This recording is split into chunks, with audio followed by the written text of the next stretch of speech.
Hello दोस्तों, स्वागत है आपका अपने YouTube चैनल पर। दोस्तों, सीडेट अभ्यर्थियों को लेकर बहुत बड़ी खुशखबरी निकल के आ रही है। आंसर की और रिजल्ट को लेकर बड़ी अपडेट आई, वो आपको बताएंगे। नॉर्मलाइजेशन को लेकर भी अपडेट आपको देंगे और साथ ही साथ 10 से 12 नंबर आपके किस किस में सब्जेक्ट में बढ़ने वाले हैं और कौन कौन से प्रश्न पे दोनों ऑप्शन राइट ऑप्शन बताए जाएंगे, वो भी आपको बताने वाले हैं। तो वीडियो को लास्ट तक देखिएगा। नॉर्मलाइजेशन को लेकर बहुत बड़ी अपडेट आई है, वो भी आपको बताएंगे। तो सबसे पहली चीज़ तो ये 8वां प्रश्न जो है CDP का, ठीक है, पेपर 1 का आप लोगों का 8वां प्रश्न है CDP का। यहाँ पर फिलहाल आपका दूसरा सेट होगा तो वो आपका प्रश्न शायद 10वें नंबर पे हो, 20वें नंबर पे हो, लेकिन CDP में आपको ये प्रश्न मिलेगा। पेपर 1 में CDP में ये प्रश्न जो है, इसका 2 ऑप्शन राइट ऑप्शन बन रहा है, वो आपको मैं बताने वाला हूँ। क्या इसमें आपको नंबर मिलेगा, क्या अपडेट है, देखो। सबसे पहले 8वां प्रश्न दिया गया, हार्वर्ड गार्डनर के अनुसार एक वैज्ञानिक खालिस्तान बुद्धि का उच्च प्रदर्शन करेगा जबकि मूर्तिकार में, आपका ये जो है वो मूर्तिकार लिखा है, ठीक है। अब मूर्तिकार में किस टाइप की बुद्धि होती है तो सबको पता होगा। जो मूर्तिकार होता है उसमें आपकी स्थानिक बुद्धि होती है, ठीक है। स्थानिक बुद्धि होती है क्योंकि मूर्तिकार में चित्र बनाने के लिए एक एक स्थान का ज्ञान होता है, तो स्थानिक बुद्धि होती है। तो दूसरा जो है दूसरे नंबर पे जो स्थानिक इसी में है और इसमें है, ठीक है। और वैज्ञानिक बुद्धि किस में होती है? वैज्ञानिक में तार्किक बुद्धि, तो मतलब वैज्ञानिक में आपकी प्रकृतिवादी बुद्धि तो पाई नहीं जानी चाहिए, ट्रांसडिक्टिव मतलब तार्किक बुद्धि पाई जानी चाहिए। तो इसका जो तीसरा ऑप्शन बनने के 80-85% चांस है, 80% चांस है, और दूसरे के चांस जो हैं वो 20% है, ठीक है। लेकिन मजबूरी में आपका तीसरा ही ऑप्शन राइट ऑप्शन देखने को आपको मिल सकता है फाइनल आंसर की में, लेकिन आप दूसरे तीसरे में आप लोगों का जिसने भी जो लगाया तो बहुत ज़्यादा चांस है कि आपके नंबर बढ़ सकते हैं, एक नंबर आपको मिल सकता है। या फिर आपने अगर पहला और चौथा लगाया तो कम चांस है कि आपके नंबर बढ़े, क्योंकि इसका दूसरा और तीसरा ही राइट ऑप्शन होगा। फिलहाल तीसरे के चांस 80% हैं। कमेंट में आप लोग बताइएगा आपने कौन सा लगाया था। अगला दिया गया 16 नंबर CDP का प्रश्न है, पेपर 1 का है। यह दिया गया है, विकास के संदर्भ में एक समय सीमा जिसमें एक व्यक्ति विशिष्ट उत्प्रेरणाओं के प्रति परिवर्धित संवेदनशील रखता है, जिससे वह कुशल तरीके से कार्य करने के लिए विशेष कौशल विकसित कर सके, वह विकास की डैश कहलाई जाती है। तो वह विकास की उत्प्रेरक अवधि भी कहलाई जा सकती है या फिर चुनौतीपूर्ण के जो चांस है वो 20% है और उत्प्रेरक के जो चांस है वो 80% है। तो अगर आपने तीसरा चौथा लगाया तो आपके एक नंबर बढ़ सकता है या फिर घट भी सकता है, क्योंकि तीसरा अगर आपने लगाया होगा, अगर चौथा राइट ऑप्शन दे दिया जाएगा तो एक घट जाएगा। इसलिए कुछ प्रश्न है जो विवादित है जिसमें आपके नंबर बढ़ेंगे और घटेंगे भी, तो इसमें तीसरा चौथा दोनों हो सकता है। अगला देखते हैं तो इसका जो राइट ऑप्शन क्या बनेगा। ये EVS में इस बार पेपर 1 में लगभग 4-5 प्रश्न ऐसे थे जो विवादित रहे हैं, वो मैं आपको बताऊंगा, ठीक है। तो सबसे पहले बात करते हैं, यहाँ पर पर्यावरण का एक क्वेश्चन था। एक शिक्षक कुछ बच्चों के गतिविधि कराने के दौरान कुछ महत्वपूर्ण घटनाओं का अवलोकन करती है तथा उसको टिप्पणियाँ जो है वो दर्ज भी करती है। तो अवलोकन कर रही है एक प्रकार से, ठीक है।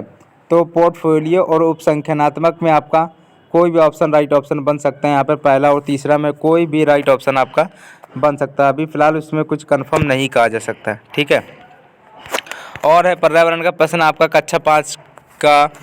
पर्यावरण का एक शिक्षक है, उसमें पानी की उपलब्धता के बारे में माता पिता दादा दादी से पूछना है। तो उसमें साक्षात्कार और चर्चा दोनों और राइट ऑप्शन हो सकता है। चर्चा के चांस है 80% और साक्षात्कार के चांस है 20%। या फिर पेपर में आपको फाइनल आंसर की में 1 और 4 दोनों आपके राइट ऑप्शन दे दिए जा सकते हैं, दोनों राइट ऑप्शन हो सकते हैं। अगला दिया गया है, ये प्रश्न आपको मैंने पहले ही बताया था, 1 नंबर आपको सभी को फ्री मिलने वाला इस प्रश्न पे, ठीक है। ये प्रश्न जो है कक्षा राकेश वाला कक्षा 5, ये वाला नहीं, आपका एक प्रश्न और है जिसमें मैं आपको बताऊंगा, जिसमें ये वाले प्रश्न में आपको 1 नंबर फ्री मिलने वाला है।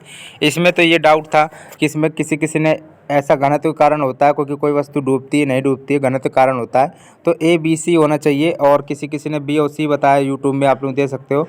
तो इनमें से कोई भी राइट ऑप्शन हो सकता है, क्योंकि कुछ कन्फर्म नहीं कहा जा सकता है। अगला देखते हैं, ये वाला प्रश्न देखते हैं, वाद विवाद वाला है। ये क्वेश्चन काफ़ी डाउट में रहा था।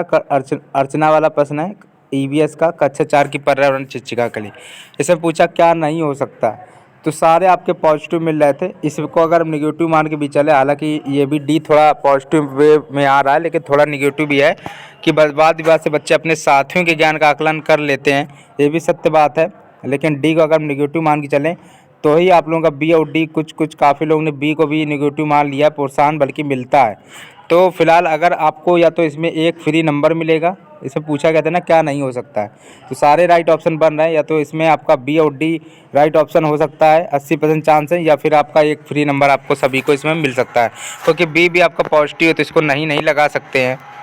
तो फिलहाल आपके इसमें नंबर जो चांस है वो एक नंबर फ्री सबको मिलेगा। इसमें ये जो है ये प्रश्न जो है वो उसमें आपको सभी राइट ऑप्शन देखने को मिलने वाले हैं।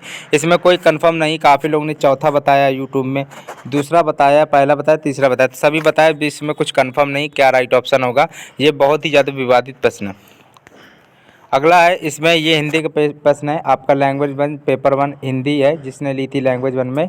तो फिलहाल इसमें खोजबीन और कल्पनाशीलता दोनों होने का ऑप्शन बन गए हैं, क्योंकि यहाँ पे अवधारणा के बारे में पूछना प्रारंभ करते तो कल्पनाशीलता भी चांस हैं और खोजबीन परक भी राइट ऑप्शन बनेगा।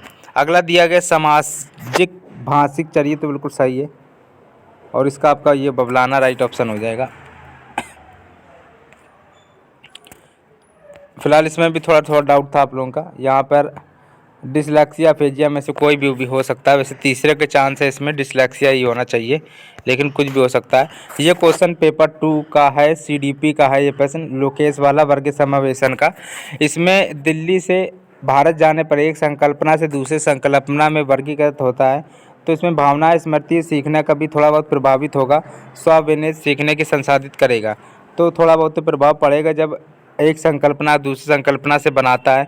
तो 90% चांस है कि आपका ये पहला ऑप्शन होगा, 10% चांस है कि आपका जो ये वाला है नहीं व्याख्या करेगा, लेकिन आपका ये जो है इसका व्याख्या करेगा। चांस है कि आपका ये आपका जो है पहला इसका राइट ऑप्शन किया जाएगा। फिलहाल अब आपको कुछ इंपॉर्टेंट बात बताने वाले हैं, सबसे पहले आप समझ लीजिए। देखो इस बार 14 और 15 तारीख को जो पेपर का लेवल था, हालांकि 14 को सीडीपी नॉर्मल आई थी और 15 को थोड़ी हार्ड आ गई थी। 15 को साइंस ठीक ठाक आई थी, तो 14 को जो साइंस बहुत ज़्यादा हार्ड आई थी। और यहाँ पर ईवीएस भी काफ़ी दोस्तों घुमावदार प्रश्न पूछे गए थे, 4-5 प्रश्न ज़्यादा विवादित वाले भी थे, मैंने आपको आज दिखाए भी हैं। तो जिसके तथ्य हालांकि सभी टोटल आप लोगों का जो है एवरेज बन रहा है, कोई दिक्कत वाली बात नहीं है। कोई भी शिफ्ट आपकी ना तो 14 को हार्ड कह सकते हैं ना तो 15 को, क्योंकि एक तरफ सीडीपी सरल दी जा रही, दूसरी तरफ कठिन, दूसरी तरफ साइंस सरल दी गई, तो पहली तरफ आपका क्या है 14 तारीख को साइंस कठिन दी जा रही है। तो नॉर्मलाइजेशन तो ना के बराबर आपके चांस है कि नॉर्मलाइजेशन नहीं होगा, ठीक है। और दूसरी चीज़ आंसर की को लेकर आप लोगों का काफ़ी डाउट था, तो आप लोगों का मान चलिएगा 28 से 30 दिसंबर के मध्य में आंसर की आपकी आ जाएगी और 6-7 तारीख के अंदर रिजल्ट आपका घोषित कर दिया जाएगा, ठीक है। और इस बार अगर 90+ आते तो आप लोग काफ़ी वैकेंसी में फॉर्म भर सकते हो, केवीएस की D++ बी में भी और बीपीएससी का भी 4.0 का आप लोगों को फॉर्म 1 महीने बाद आने वाला है। अभी तो फिलहाल 3.0 का रिजल्ट आप लोगों को 2 दिन पहले देखने को मिला है, ठीक है। रीट का भी आप लोगों का फॉर्म भरने लगे हैं, तो रीट का भी आप लोग भर सकते हो, ठीक है। फिलहाल आप लोगों को कोई डाउट हो तो कमेंट में ज़रूर पूछिएगा। आपके इसमें कुछ ना कुछ मार्क्स से बढ़ भी सकते हैं और कुछ ना कुछ मार्क्स से घट भी सकते हैं, ठीक है। इस बार यही मान चलिए, अगर फ़िलहाल आप यही स्कोर रखिएगा 90+ का ही, क्योंकि 90 में ही आप लोग अदर स्टेट में फॉर्म भर सकते हो जाके, ठीक है। तो यहाँ पर आपके मैं सीधी बात बता दूँ तो आपके 4-5 नंबर घट भी सकते हैं और 2-3 नंबर बढ़ भी सकते हैं। तो आप ये अनुमान लगा के चलिए कम से कम आपके 4-5 नंबर घट सकते हैं, ठीक है, और उसी में 2-3 नंबर बढ़ भी सकते हैं। तो इसमें फ़िलहाल कुछ कंफर्म अभी नहीं कहा जा सकता, क्योंकि बहुत से लोगों ने शायद इसका दूसरा ऑप्शन लगाया हो, लेकिन अगर आपने इसका चौथा लगाया तो शायद चौथा इसका राइट ऑप्शन कर दिया जाए, तो इसमें 1 नंबर आपका कट जाएगा। तो ये सारी चीज़ें हैं, और शायद ये वाले प्रश्न आपने सही लगाया हो, इसमें शायद यही सही कर दिया जाए, ठीक है। तो जिसके चलते क्या है कि आप लोगों का इसमें क्या है कि आप लोगों के नंबर इसमें बढ़ भी सकते, क्योंकि यही विवादित प्रश्न थे जिसमें 2-2 आंसर राइट ऑप्शन बन रहे थे। और ये वाला एक प्रश्न था जिसमें आपको 1 नंबर फ्री में सबको मिलेगा। कौन सा नहीं हो सकता, ये वाला प्रश्न, ठीक है। इसमें 1 नंबर फ्री आपको सबको मिल सकता है, या फिर बी और डी ही या इसका राइट ऑप्शन कर दिया जाएगा। ये एक फ्री नंबर आप सभी को मिलेगा। तो फिलहाल वीडियो को लाइक कर लीजिए, चैनल को सब्सक्राइब कर लीजिए। कोई डाउट हो कमेंट में पूछ लीजिए।